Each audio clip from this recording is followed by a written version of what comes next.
अस्सलाम वालेकुम friends, welcome करता हूं आज की इस इंटरेस्टिंग वीडियो में। तो फ्रेंड्स, आज मैं आपको बताऊंगा कि आप एमएस वर्ड के अंदर पिक्चर का बैकग्राउंड किस तरह से रिमूव कर सकते हैं, वो भी बिना कोई भी सॉफ्टवेयर या वेबसाइट को यूज़ किए। तो वीडियो बहुत ज़्यादा इंटरेस्टिंग और यूज़फुल होने वाली है, इसलिए इसको एंड तक देखते रहिएगा। और अगर चैनल पर नए हो तो चैनल को सब्सक्राइब करके बेल आइकन को प्रेस कर लीजिएगा, क्योंकि नेक्स्ट भी आपको इस तरह की ट्रिक्स इस चैनल पर मिलती रहेंगी। तो चलिए अब वीडियो को स्टार्ट करते हैं।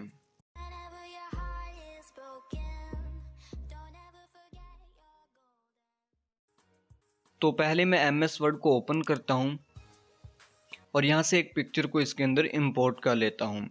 तो मुझे इस पिक्चर का बैकग्राउंड रिमूव करना है। आपने भी जिस पिक्चर का बैकग्राउंड रिमूव करना है, आपने उस पर क्लिक करना है और उसके बाद यहां पर ऊपर आपको फॉर्मेट का ऑप्शन दिखाई दे रहा है, आपने इस पर क्लिक करना है। और अगर आपने अभी तक एमएस ऑफिस को एक्टिवेट नहीं किया तो ये फॉर्मेट का ऑप्शन आपको यहाँ पर नहीं मिलेगा। इसके लिए आपको पहले एमएस ऑफिस को एक्टिवेट करना पड़ेगा। और अगर आपने ऑलरेडी एक्टिवेट किया है तो ये ऑप्शन आपके पास पहले से मौजूद होगा। आपने इस पर क्लिक करना है और यहाँ पर आपने रिमूव बैकग्राउंड के बटन पे क्लिक कर देना है। तो ये बैकग्राउंड को इस तरह से कलर्ड कर देगा। आपने पिक्चर को क्रॉप कर लेना है। क्रॉप करने के बाद सिंपली आपने यहाँ से कीप चेंजेस के बटन पे क्लिक करना है। तो ये आपके पिक्चर का बैकग्राउंड रिमूव हो चुका है।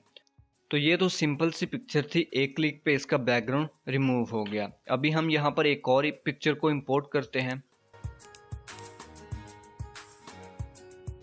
तो इस पिक्चर के अंदर डिफरेंट ऑब्जेक्ट हैं। अगर हम पहली इमेज की तरह इसका बैकग्राउंड भी रिमूव करें तो मैं इस पर क्लिक करता हूँ, फॉर्मेट पे क्लिक करता हूँ और यहाँ से रिमूव बैकग्राउंड कर देता हूँ और पिक्चर को हम क्रॉप कर लेते हैं।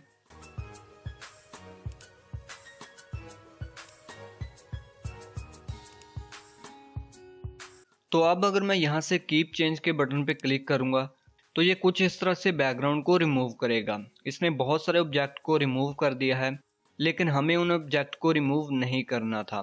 तो मैं इसको अनडू करता हूँ। तो अभी हम इस पिक्चर का बैकग्राउंड किस तरह से रिमूव करेंगे।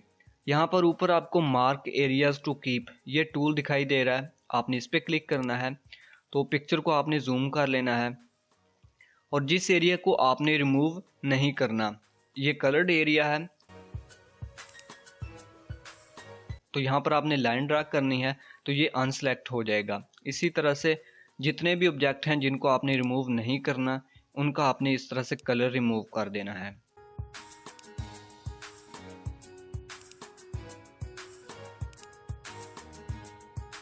तो कलर रिमूव करने के बाद अभी हमें इस एरिया को रिमूव करना है। तो इसके लिए आपको मार्क अरेज टू रिमूव ये नेक्स्ट वाला जो टूल है, आपने इस पर क्लिक करना है और इसी तरह से आपने लाइन ड्रा करनी है और ये खुद ही उस एरिया को सिलेक्ट कर लेगा।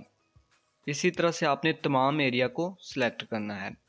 तो इस तरह से सिलेक्ट करने के बाद आपने सिंपली यहाँ से कीप चेंजेस के बटन पे क्लिक करना है। तो अब इसने बिल्कुल क्लियरली इस पिक्चर के बैकग्राउंड को रिमूव कर दिया है। और इसी तरह से आपने जिस भी पिक्चर का बैकग्राउंड रिमूव करना है और कुछ ऑब्जेक्ट वो रिमूव कर रहा है, तो इन टूल्स की मदद से आपने उनको रिमूव कर लेना है। तो आज की वीडियो बस यहीं तक थी। उम्मीद है कि आपको पसंद आई होगी और अगर पसंद आए तो ज़रूर लाइक कीजिए और अगर कोई प्रॉब्लम हो तो आप नीचे कमेंट सेक्शन में डिस्कस कर सकते हैं। So finally thanks for watching this video. Allah हाफिज़।